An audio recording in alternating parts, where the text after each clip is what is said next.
When I first pulled up to Maple Ridge Estates, the glossy gates gleamed like armor. The sign boasted a premier community, as though the houses inside were royalty and I was some kind of trespasser. My car, a 10-year-old Subaru, didn't help my case. I could feel the eyes of the residents on me. Their manicured gaze is sharp enough to trim hedges. I was there to see a house, a foreclosed property on the far end of the cul-de-sac. The listing was half the market price, and I'd been saving for years. The realtor was hesitant. "You know," she whispered, glancing around, "this neighborhood has standards." She meant people like Karen. Karen was the self-proclaimed president of the Homeowners Association. She wore pearls like armor and perfume strong enough to make a statement. The moment I parked, she swooped in with her clipboard like a hawk. "Can I help you?" she asked, emphasizing help like I was lost. "I'm looking at the house on Willow Lane," I said, forcing a smile. Her lips curved into something resembling pity. "That one's a bit of a fixer-upper. Might not be the right fit for everyone." I understood the message loud and clear: people like me didn't belong here. I wasn't rich, my car wasn't German, and I didn't play golf. But I bought that house anyway. It was ugly, peeling paint, dead lawn, and a mailbox that leaned like it had given up on life, but it was mine. The first HOA meeting I attended was like entering a corporate boardroom. Dressed for a yard sale. Karen called the meeting to order, glaring at me when I sat near the front. "New residents may observe," she said. "But please refrain from disrupting established procedures." Established procedures, apparently, meant discussing the color of mailbox posts for 40 minutes. When I suggested planting drought-resistant flowers instead of the HOA-approved imported grass, Karen smiled thinly. "We like things uniform here." That night, as I looked at my peeling porch, I made a promise. If they wanted uniformity, they'd have to deal with me. Because the thing about being underestimated is, it makes you dangerous. Within a year, I'd fixed my house, flipped another, and started quietly buying more of the neighborhood's foreclosures. Every snide remark, every patronizing smile from Karen, fueled me. By the time the HOA noticed, I wasn't just the outsider anymore. I was the one holding the deeds. And the gates of Maple Ridge? They still gleamed, but now, the keys were in my hand. By the time I owned my third property, Karen had declared a community emergency. Apparently, the emergency was me. She sent out a newsletter, preserving the integrity of Maple Ridge Estates. My name wasn't in it. But the message was clear. Certain new residents are attempting to change the character of our neighborhood. I framed it. "See, the thing about people like Karen is, they mistake control for power." She believed that enforcing mailbox heights and hedge symmetry gave her authority. But real power, that's ownership. And I was collecting it, deed by deed. I attended every HOA meeting, taking notes, smiling politely. I paid my dues on time, followed every rule to the letter. When Karen tried to fine me for painting my shutters non-standard blue, I produced a copy of the bylaws proving my color was approved in 2008. The look on her face was better than any profit margin.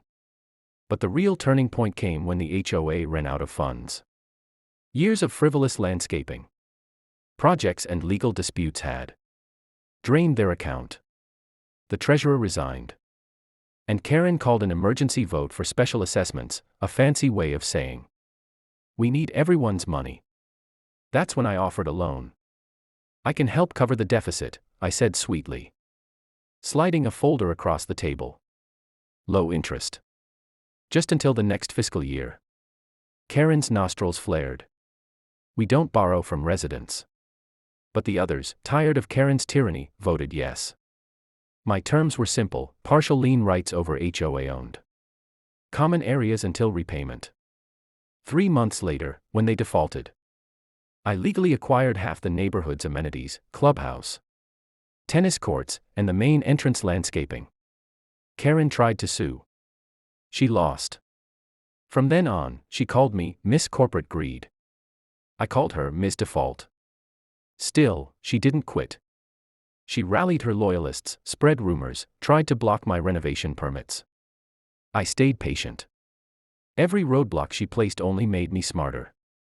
I learned zoning laws, tax loopholes, and HOA litigation inside out. By winter, I owned 7 houses. All rented to families. Karen considered not the right fit. Kids played basketball in the cul-de-sac. Neighbors talked over fences again. The neighborhood was alive, not just polished. Karen hated it. The woman who once decided what color curtains were acceptable was now watching me host community barbecues on property she used to control. And when I raised the new Maple Ridge flag, my flag, outside the clubhouse, she didn't show up to protest. She knew she'd lost the war. But I wasn't done. It's funny how silence feels after a storm. Karen stopped attending meetings. The HOA email chain went eerily quiet. The same people who once snickered when I pulled up in my Subaru now smiled at me in the morning, waving like I'd always belonged. But I hadn't forgotten. See, Maple Ridge wasn't just a neighborhood, it was a system. A system that had been built to keep certain people out while pretending it was about standards. I'd learned every loophole, every clause, every ugly truth buried in the HOA bylaws. And I decided to rewrite them. The first new rule I proposed: transparency. Every budget, vote, and fine would be public. No more secret meetings. No more enforcement discretion. The residents voted unanimously in favor. Everyone except Karen. She showed up again, her pearls dimmer this time. Her clipboard replaced by trembling hands. "You're destroying the character of this community," she hissed after the vote. "No," I said quietly. "I'm giving it one." The next few months were transformative. The clubhouse turned into a real gathering place, not a judgment hall. We started a neighborhood garden where kids learned to grow tomatoes. A retired couple hosted free art classes on Saturdays. Karen's old allies either sold or adapted. A few even apologized. But Karen, she wasn't done. One afternoon, she showed up at my doorstep. "You've made your point," she said. "You've humiliated me. But you don't understand what you've done to this neighborhood." I looked around, the laughter from the garden, the smell of barbecue from next door. "Actually," I said, "I think I do." Her eyes softened for the first time. "You were never supposed to win." "I know," I said. "That's why I did." She left without another word. 2 weeks later, she put her house up for sale. I bought it anonymously through my LLC. When the deal closed, I stood in her empty living room. Sunlight hitting the same spot where she'd once lectured me about standards. I didn't feel revenge. I felt closure. The neighborhood that once turned its nose up at me was now thriving, diverse, alive. And as I watched families move into Karen's old house, a nurse, a teacher, 2 kids with bikes, I realized something. I hadn't just changed a neighborhood. I'd changed the rules. 5 years later, Maple Ridge Estates was unrecognizable, in the best way. The homes were still beautiful, but the beauty wasn't in uniformity anymore. It was in the laughter, the color, the freedom. I now owned 13 homes and the entire HOA management company. The gates that once kept people out now stayed open during the day, welcoming food trucks and weekend markets. Property values had doubled, not because of exclusivity, but because people wanted to live here. When local reporters came to do a feature on the woman who transformed Maple Ridge, they asked me what motivated me. I smiled. "A woman named Karen told me I didn't belong," I said. She was right. I didn't belong in her neighborhood. So I built mine on top of hers. They laughed, but I meant every word. Karen never returned. Rumor had it she moved to another HOA across town. Sometimes I imagine her at a meeting, warning people about that woman who took over Maple Ridge. But here, she's a legend, a cautionary tale whispered among the kids as the ghost of the gatehouse. On warm evenings, I sit on my porch, the same one she once sneered at, and watch the neighborhood she tried to control become Everything she feared: inclusive, imperfect, thriving.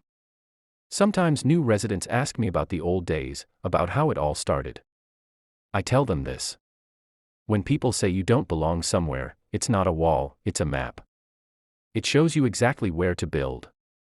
I sip my tea, the gates gleaming in the distance, and smile at the memory of the woman who told me I couldn't afford to be here. Because she was right, back then, I couldn't afford it. But now, I own half of it. And the best part isn't the profit, or the power, or even the victory. It's the sound of kids playing where silence used to live. The smell of barbecue instead of suspicion. The laughter echoing through the streets that were once lined with judgment. Maple Ridge isn't perfect, but it's real. And for the first time, so am I.